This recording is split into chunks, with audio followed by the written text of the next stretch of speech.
In one of the world's largest king penguin colonies, chicks must be able to make it through the winter without food. This chick can expect one of three fates: be eaten alive, starve to death, or hang on one more day until their parents return with food. And here they are. Look at all their bellies, they're all stuffed.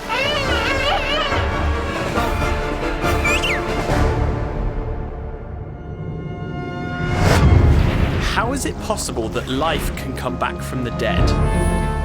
The island of South Georgia was the scene of one of the worst wildlife massacres in history.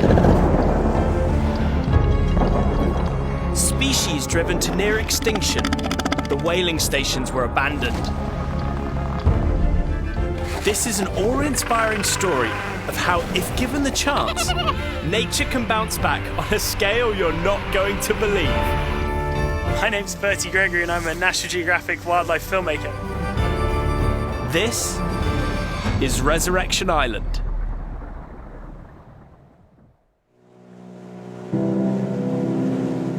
Less than 100 years ago, the penguins of South Georgia were being used as kindling for whaling station fires. But now, We've finally made it to St Andrews Bay, you know, the busiest beach on the planet.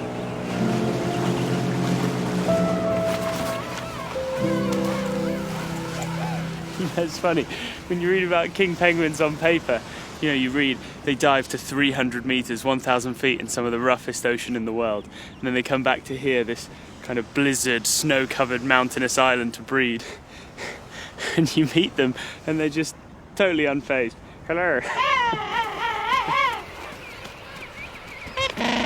some of these adults might not have set foot on land for 5 months to see their chicks. And with a belly full of fish, that's no easy task.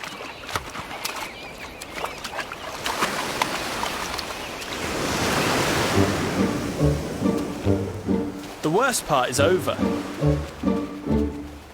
Just a nice stroll to find the kids.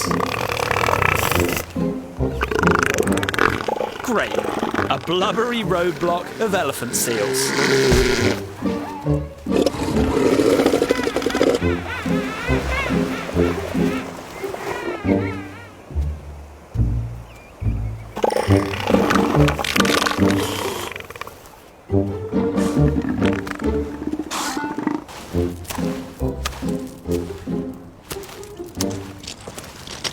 You ready?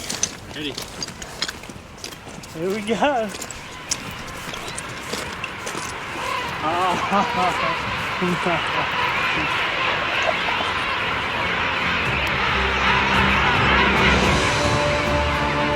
400,000 king penguins. I mean, my hometown has less people than that.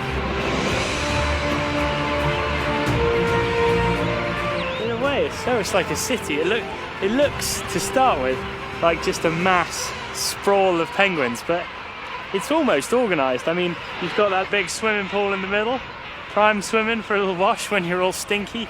Then on the left, there's a bunch missing a load of feathers. They're in the process of molting, so in our city comparison, I guess we could say that was the hospital. And then start to see a bit of movement. I guess that's their highways through the colony. And then the biggest supermarket in the world, packed full of lanternfish, which is their primary prey here. But my favourite part is the creche. When the chicks are 5 weeks old, their parents leave them in a kindergarten. Food becomes scarce during the winter, so both of the parents have to go out into the open ocean to hunt. Depending on their luck, they might not return for months. So what do you do when mum and dad aren't home? Get up to no good, of course.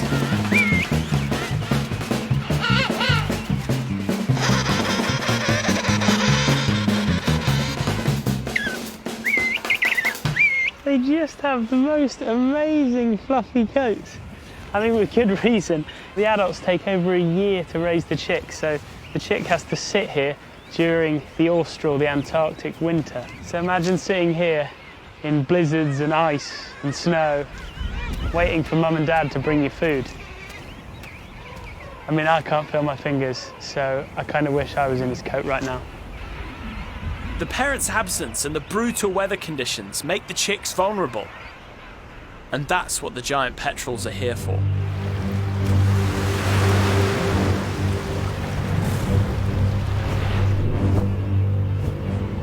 Giant petrels hunt king penguin chicks by spotting a weak one that's strayed away from the crash.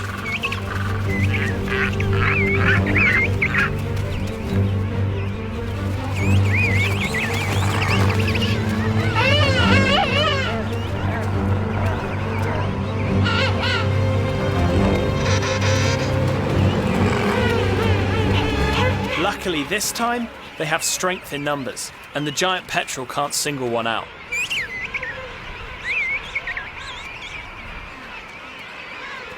Finally home, each adult calls their chick.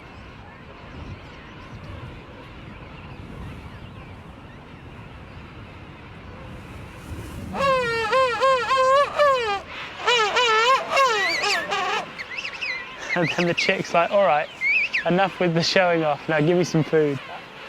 And scientists actually found that towards the end of the foraging trips, the bellies of the penguins drop significantly below 37 degrees, which is their normal body temperature. And so they think it's almost like a cool box in their belly to keep the fish fresh, but now to regurgitate it to the chick.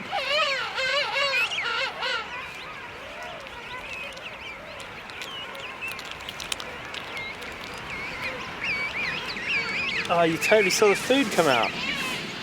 That's wicked. Slash a bit gross.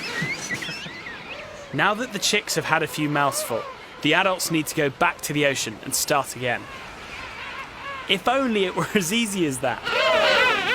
They must negotiate a long line of pecky adults protecting their eggs. Go, go, go, run, run, run, run, run. Peg. Oh, he's going for the double. That's brilliant. What an awesome tactic. They must be paired together, and the one behind is using the one in front as a shield. The front one's getting absolutely hammered, but the back one... Oh, actually, no, the back one's getting hammered too. It's a rubbish tactic.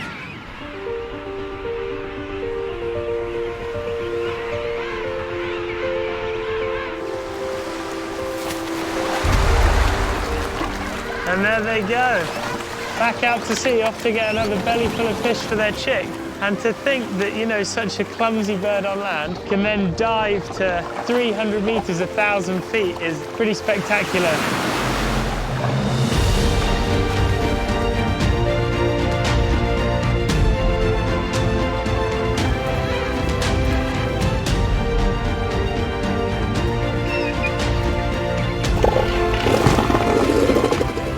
This place is just unbelievable. In 1925, just 1,100 king penguins were counted here. And now, there are over 400,000. This is what happens when environmental conditions are right and you protect a place.